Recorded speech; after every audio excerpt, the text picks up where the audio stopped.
Hola compañeros, amigos, qué gusto poder saludarles en una edición más de Aprendiendo Derecho. Y como siempre, haciendo que los temas de su interés se toquen en este tipo de programas. Y hoy vamos a hablar del Departamento de Orientación Familiar del Tribunal Superior de Justicia, una labor fundamental que se hace ahí.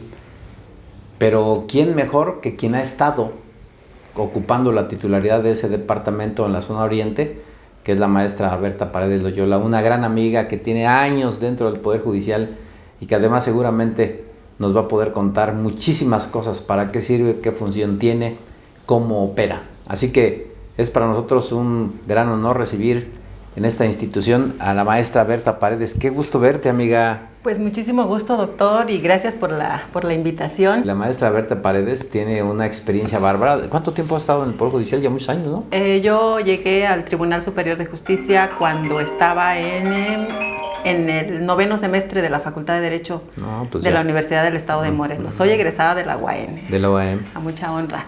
Y desde el 97 hasta la fecha, 25 años. Efectivamente, wow. Como dices, inicié como oficial judicial, secretaria de acuerdos de juzgados menores, secretaria de acuerdos de juzgado de primera instancia, secretaria de estudio y cuenta de sala, estuve como un año de juez, interina, y bueno, una gran labor. Y desde 2017 estuve en el Departamento de Orientación Familiar hasta la fecha, hasta el 8 de marzo, porque... hasta el Día Internacional de la Mujer. Ándale, me premiaron, porque me mandaron ahora como administradora de juicios orales allá en Atlacholoaya, una labor todavía más grande, porque pues abarcan mayor responsabilidad.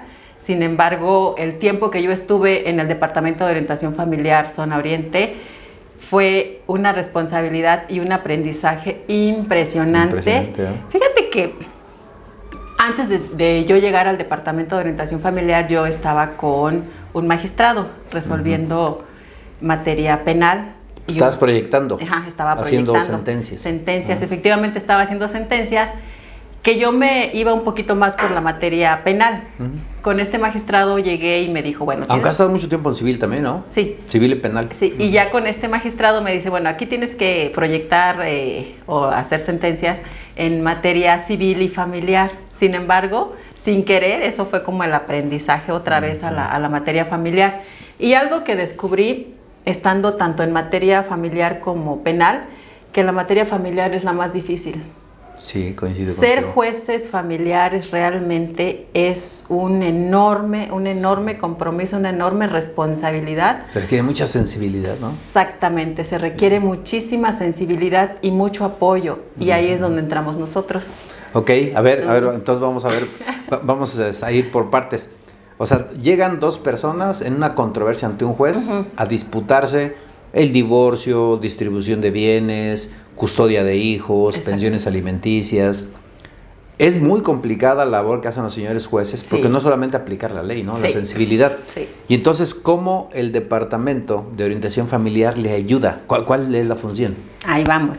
El Departamento de Orientación Familiar en el Estado de Morelos es un órgano auxiliar de los jueces familiares. Okay. Podría decirse auxiliar del Tribunal Superior de Justicia, sin embargo, dependemos del Tribunal Superior de Justicia. Es como una ala del mismo tribunal para apoyo a los conflictos familiares. Okay. Dependemos, o cumplimos, mejor dicho, órdenes judiciales. ¿Cómo las cumplimos? Bueno, como tú comentabas, está el conflicto, las partes presentan sus pruebas, se admiten sus pruebas, y entre esas pruebas que presentan y ofrecen está la de psicología y la de trabajo social. Okay. Esas son las pruebas que cuando los jueces las admiten, a nosotros nos giran oficios solicitando se designe ya sea una psicóloga o ya sea una trabajadora social. Esto quiere decir que entonces ahí en el Departamento de Orientación Familiar, ustedes tienen un equipo tanto de trabajadores sociales como de peritos en materia de psicología. Por supuesto. En el estado hay 2 departamentos de orientación familiar, el que es de aquí de Cuernavaca, Morelos, que hasta donde sé tiene 7 peritos en psicología, que te imaginas es muy poquito para todo, para la gran parte de juzgados que llevan. Oye, ¿no hay un caso en el que no participen en materia familiar, no? En todos. En todos. El juez puede designarlos incluso de oficio. Sí, a eso voy. En ocasiones puede ser que una de las partes no ofrezca esa prueba de psicología. Entonces, dentro de las facultades de los juzgadores en materia familiar, precisamente está que si considera que existe la necesidad de que también se desahogue la prueba de psicología por la parte que no la ofreció, él con esas facultades admite esa prueba, o mejor dicho, la ordena que se lleve a cabo y se giran los oficios correspondientes. Nosotros en la zona oriente apoyamos a 3 juzgados, mejor dicho, a 3 distritos, que es el distrito 5 de Yautepec, que es el distrito 6, que es Cuautla, que es el distrito 7, que es Jonacatepec. En sí, entonces abarca toda la zona oriente, y tú como litigante has de saber que no es fácil, es una zona complicada. Bien complicada. Yo detecté dentro del tiempo que estuve ahí que la zona más complicada era el distrito de Yautepec. No sé a qué se deba, pero los conflictos más difíciles y más complicados que tuvimos han sido de Yautepec. El juez te pide colaboración y tú le designas a un perito. Sí, nosotros tenemos un reglamento y dentro del reglamento se establece cuáles son las funciones de las psicólogas y cuáles son las funciones de trabajo social. Ahora bien, el juez nos solicita psicóloga para llevar a cabo evaluaciones y para llevar a cabo pláticas de sensibilización y para llevar a cabo presentaciones o entrevistas ya en el juzgado. Son las materias que manejamos, porque dentro de la psicología también hablamos de lo que es otro tipo de acciones que no entran dentro de las funciones que tienen las psicólogas. Ahí es donde yo me refería que tenemos un reglamento que establece cuáles son las funciones que tienen que realizar, porque pues, obviamente en psicología el área es inmensamente amplia, y una de las acciones más amplias es la de, aparte de sensibilización, tenemos terapias. Las terapias psicológicas son lo que no manejamos. En muchas ocasiones los jueces nos las han solicitado, sin embargo, atendiendo a lo que significa una terapia psicológica. Ese ya es un tratamiento, ¿no? Exactamente. Eso ya tiene que ser externo. Exactamente. Entonces, si ustedes lo que hacen es determinar más bien qué problema está cursando la persona evaluada, como para que el juez en base en eso tome una decisión, ¿no? Sí, efectivamente, yo a lo largo de este tiempo he considerado que tanto las psicólogas como los peritos en trabajo social o las peritos en trabajo social son los ojos de los jueces. Qué buen lema, me gustó. Son los ojos de los jueces, y de ahí la gran responsabilidad de que los dictámenes sean totalmente objetivos. Sí, son los ojos de los jueces, está muy padre. Oye, en la práctica, en términos generales, las disputas de los hijos suelen ser muy lastimeras. Son muy complicadas. Complicadísimas, porque sobre todo cuando los dos papás quieren a los hijos y en un juzgado se dan con todo, ¿no? No, que ella es así, no, que él es así. Entonces el juez le amarran la mano. Sí. Pero ahí entran ustedes. Exacto. Para que sean los ojos del juez. Cuando nos mandan a los usuarios, porque sí les denominamos usuarios del Departamento de Orientación Familiar, para evaluación, establecen dentro de las pruebas ofrecidas como un listado de preguntas. ¿Qué es lo que el juez quiere para determinar, como tú dices, si la guardia y custodia se la va a dar a una parte, si la guardia y custodia se la va a quitar, si las convivencias pueden ser externas o dentro del Departamento de Orientación Familiar? Entonces, las psicólogas aplican sus pruebas en 3 sesiones, porque trabajamos en 3 citas, en 3 sesiones, que la primera es entrevista y la segunda y la tercera ya son aplicación de pruebas. Posterior a ello, emiten el dictamen. Y yo, como en su caso cuando estuve de directora, pues me tocaba analizar ese dictamen y observar y ver qué es lo que quería el juez y si ese dictamen cumplía lo que el juez quería para efectos de emitir una resolución. A mí me ayudaba mucho, fíjate que el hecho de haber trabajado muchísimos años como secretaria de estudio y cuenta en sala, entonces yo ya sabía, o sea, en un dictamen, o sea, si yo fuera la juez, ¿qué necesito del dictamen para resolver? Entonces entraba como lo jurídico. Entonces era ahí el apoyo entre psicología y yo como abogada y con cierta experiencia en la materia, ¿no? Sí, tú estabas en medio de lo que es el abogado y el psicólogo. Sí. O sea, le dabas forma jurídica al dictamen, ¿no? Ajá, exactamente. Sí. Yo le daba la forma jurídica al dictamen, buscando de que no fuera más allá de dentro de las facultades también de las psicólogas o de las trabajadoras sociales, y siempre buscando de que se vieran objetivos. Eso. O sea, que se vieran objetivos, que no se viera, es que le dio el lado a uno o le dio el lado al otro. Sí. Porque para los papás, tanto para el papá o como para la mamá que están en conflicto, el otro está mal. Sí, claro. O sea, el que está mal es él, no. Y al revés, el que está mal, la que está mal es ella. Y de ahí no lo sacas. Entonces ahí es donde es el trabajo importante de los psicólogos y de las psicólogas. Pues, en este caso yo trabajé con puras mujeres. Somos un personal de 10 y todas éramos mujeres. Oye, ¿no se corre el riesgo de que la mujer le dé lugar a la mujer en un litigio? ¿Sí o no? La verdad, como ser humano. Como ser humano podría decirse que sí. Sin embargo, la ventaja que yo tenía que mis psicólogas eran solteras. Ah, bueno. No eran mamás. No eran mamás todavía, ¿no? Con excepción de una, las demás eran solteras. Pero ¿no? Mi reconocimiento, realmente mujeres muy profesionales. Sí. Fíjate que, pues en el tiempo que yo estuve, que fue desde el 17 hasta el 8 de marzo de 2022, en ningún dictamen nos tiraron en amparo. Ah, qué padre. Te puedo decir. Eso habla del gran trabajo que hace. Exacto. Ningún dictamen nos tiraron en amparo. Okay. O sea, entonces eso habla de que trabajamos de manera objetiva. Otro punto muy importante del Departamento de Orientación Familiar, y que es algo de veras que te llega. Te apasiona, es las convivencias. Eso te iba a decir. Las convivencias. Eso te iba a decir, ¿por qué? A ver, para que nuestra gente más o menos hile el hecho, hay un matrimonio que está en conflicto. Sí. Y que acuden ante un juez, se divorcian y obviamente el demandante casi siempre pide que se le deje la custodia del hijo menor. Y la otra parte dice, no, señor juez, no, porque no garantiza estabilidad emocional y pleno desarrollo para el menor. Y la otra parte dice, no, quien no lo garantiza eres tú. Entonces, en una primera entrevista, ¿puede un psicólogo determinar con quién debe quedarse, aunque sea de manera provisional, y si las convivencias, dónde tendrían que ser, si son internas o vigiladas, como ustedes le dicen? Supervisadas. Supervisadas, sí. O externas, y bajo qué condiciones, porque eso es bien complicado, ¿no?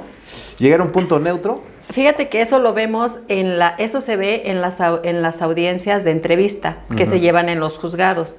Cuando se lleva a cabo la audiencia de entrevista con el menor, ahí al momento de que tanto la jueza o el juez y la psicóloga entrevistan al menor, de ahí se podría partir de un punto de vista si hay necesidad de que se lleve a cabo la convivencia de manera supervisada por, no sé, pueden ser desde un mes, 2 meses, 3 meses, y de ahí decidir el juez si ya la da de manera externa.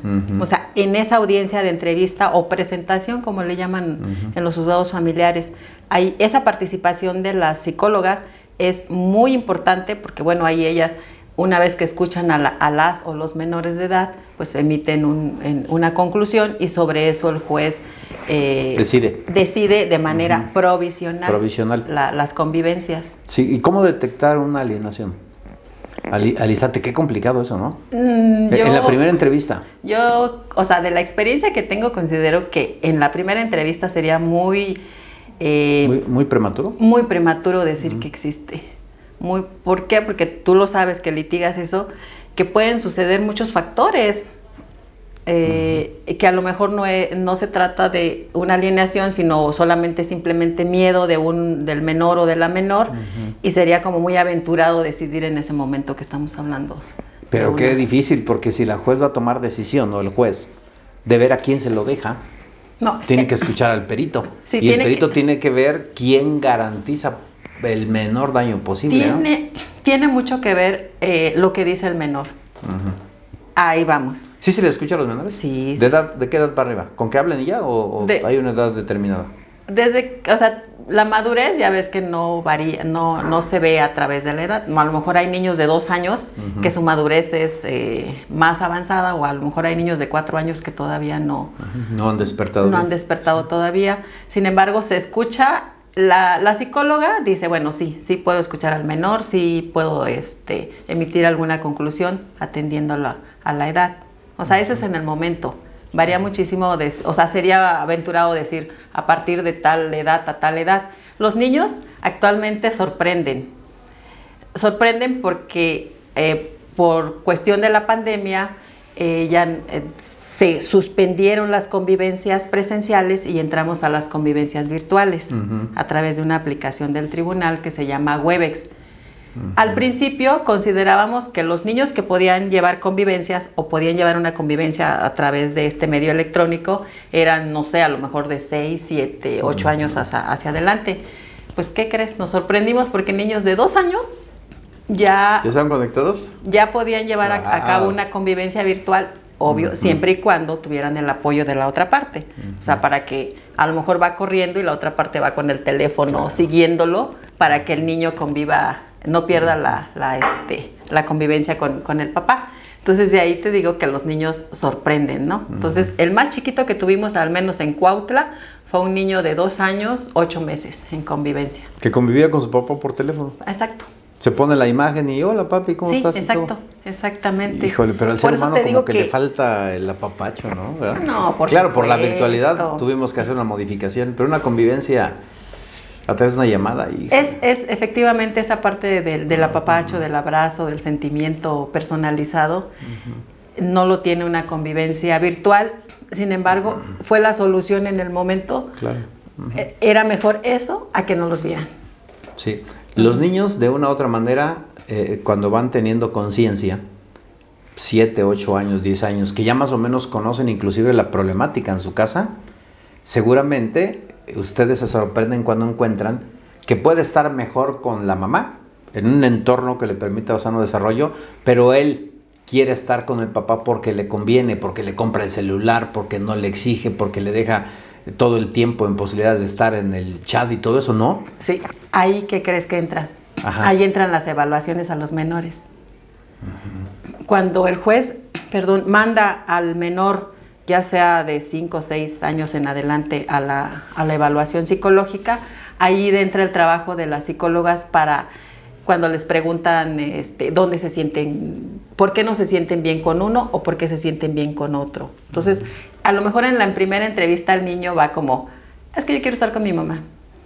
A través de la segunda y la tercera entrevista, dice, bueno, pues sí quiero ver a mi papá también. O sea, sí, ahí ves el trabajo y la función de la psicóloga para saber por qué quiere estar con uno o por qué quiere estar con el otro, o al revés, por qué no quiere estar con la otra parte. Hay niños que dicen, es que sí los quiero a los dos, pero pues me siento más a gusto con mi mamá, pero sí quiero ver a mi papá. Entonces, esa información pues llega al juzgado para que al final de cuentas la juez o el juez tome una decisión. Entonces, así como mandan evaluar al papá, a la mamá, mandan evaluar a los menores. Pero además, ¿qué crees? A través de amparos, los juzgadores de distrito, pues ya nos mandan evaluar a todas las personas o a la familia extensa que convive con el menor. Al tío, al sobrino, al primo. O sea, haz de cuenta que si en la casa vive el abuelito, la abuelita, el primo, el tío, la pareja de la mamá o del papá, en últimas resoluciones dice, todos tienen que ir a evaluación. Entonces, ¿qué ha pasado con eso? Que la carga de trabajo se incrementa mucho. Se ha incrementado bastante. Sí. Y me imagino que muchos han de negar, ¿no? Sí. Así, no, yo que voy a ser evaluado, no es porque mi hermano quiere tener aquí a su hijito, ¿no? Sí, pero pues bueno, ya sabes que hay consecuencias, claro. Por lo menos hay multas. Consecuencias legales, claro. Y hasta la fecha, el tiempo que yo estuve ahí, cuando se señaló o se ordenó evaluar a la familia extensa, fueron. Incluso nosotras, en plan de broma, decían, no, pues ya nada más falta el perico, la el mascota, perro, porque también conviven con el menor o con la sí, menor de edad. Razón, ¿no? Sí, cierto. Sí. Entonces, la verdad es un trabajo, te digo, de mucho de mucho compromiso, de mucha sensibilidad, porque tienes que también escuchar a los menores. Claro. En una convivencia te encuentras, cuando eran presenciales, a niños que llegaban, que iban a convivir con la mamá, que los tenía el papá, y que decías que yo no la quiero ver. No la quiero ver. Yo le dije al juez que no la quería ver. Qué triste. Entonces ahí entra el trabajo de sensibilización de las psicólogas para explicarle el por qué tiene que ver a su mamá, que hay un vínculo, que se tiene que, a lo mejor hubo circunstancias que lo rompieron, pero pues bueno, se tiene que reestructurar a través de esa sensibilización. Y bueno, a lo mejor en la primera, la segunda, la tercera cita no entraban, pero en la cuarta ya entraban. Entonces cuando tú al final de cuentas veías que esa relación se empezaba como a reestructurar, pues era así como algo muy motivante de que el trabajo estaba dando frutos. Estaba dando frutos. Sí. Niños que nos dejaron cartitas a las psicólogas. Uy, qué padre. Que decían, gracias porque pude ver a mi mamá. Qué padre. Y habían... Eso no tiene precio, ¿eh? Ajá. Sin embargo, también hubo niños que no hubo poder humano. Que los convencieron. Que los convencieron. Los fallos son provisionales, ¿no? Sí. O sea, las evaluaciones de hoy pueden cambiar el día de mañana pasado, ¿no? Cambian las condiciones del ser humano. Sí, las condiciones familiares, sabes que... El ambiente en el que se desenvuelve. Por eso los fallos nunca quedan firmes. Exacto, cambian. O sea, para que nos entienda nuestro público, el juez puede, en base al criterio de ustedes o el apoyo, fallar que la mujer se va a quedar con el niño. Y al año cambian las condiciones y resulta que puede estar mejor con el papá, se modifica la cosa juzgada y les vuelven a pedir a ustedes su participación y a lo mejor ya opinan de manera diferente acorde a las circunstancias. Sí, ¿no? tenemos muchos asuntos de modificación de cosa juzgada precisamente por ello. A lo mejor en el 2015 la guardia y custodia y las convivencias externas fueron con una de las partes y a lo mejor ahorita en el 2022, como dices, ya el niño que tenía 6 años, pues ya tiene 14, 16 años, y dice, no, pues prefiero estar mejor con mi mamá o con mi papá. Claro. O sea, de ahí el trabajo, te digo, tan complicado, realmente sí se necesitan más personal en la materia. Es lo que decía el presidente apenas, ¿no? Que tiene muy poco personal. Pues, o sea, en Cuautla, 3 psicólogas que tienen que ir a audiencias. Y las audiencias, tú sabes que son todos los días. Todos los días. No hay un día que no, ¿eh? No. Tienen que ir también a apoyar a juzgados orales, audiencias orales penales, cuando tienen que ver víctimas menores de edad o simplemente víctimas. Complicado. Tienen que llevar a cabo las evaluaciones ahí en el Departamento de Orientación Familiar. Tienen que llevar las pláticas de sensibilización y tienen que llevar las convivencias.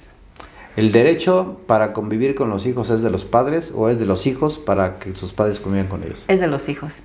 Eso yo siempre les comentaba a los papás cuando iban así como muy molestos. Yo quiero ver a mi hijo. Ajá, o ¿por qué no lo veo?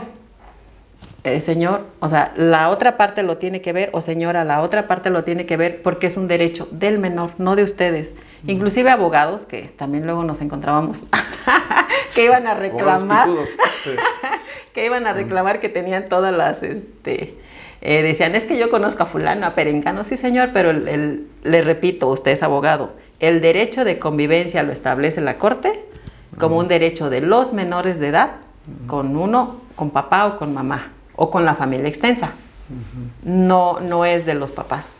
Cuando hablamos de la familia extensa, hablamos de que los menores también pueden convivir con los abuelos o con los tíos, a quienes no han visto, pero que son parte de su familia. Okay. Donde garanticen la mayor estabilidad emocional. Exactamente, ¿no? Sí. Exactamente. Oye, qué buen tema. La verdad que es buen tema. El derecho familiar es muy amplio, pero me quedo con esto que decías tú, que el Departamento de Orientación Familiar son los ojos del juez. Así es. Porque no puede determinar si no se le da un apoyo profesional. Y también me quedo con el tema de que lo que hoy decide un juez no subsiste todo el tiempo. El día de mañana puede ser modificado si las condiciones son diferentes. Y por último también, es un derecho de los hijos, no de los padres como para decir, yo quiero convivir. Sí puedes tener ese derecho si se garantiza que le va a hacer bien al niño estando contigo, sí, es muy que le das importante un sano eso. desarrollo, no Sí, por sí. capricho. Sí, de ahí las evaluaciones, de ahí los dictámenes, que efectivamente con quien estén los menores o las menores garanticen su seguridad emocional y física. Perfecto. Ay, amiga, gracias por venir. De veras que nos has No. abierto los ojos y por supuesto que siempre nos encanta tocar este tipo de temas con usted que nos sigue a través de nuestro canal de YouTube. Muchísimas gracias y gracias, amiga, por venir. Al contrario, Nos vamos a doctor. hablar del nuevo cargo que tienes, de justicia oral, la administración de salas de justicia oral. Muchas gracias por seguirnos. Nos vemos hasta la próxima.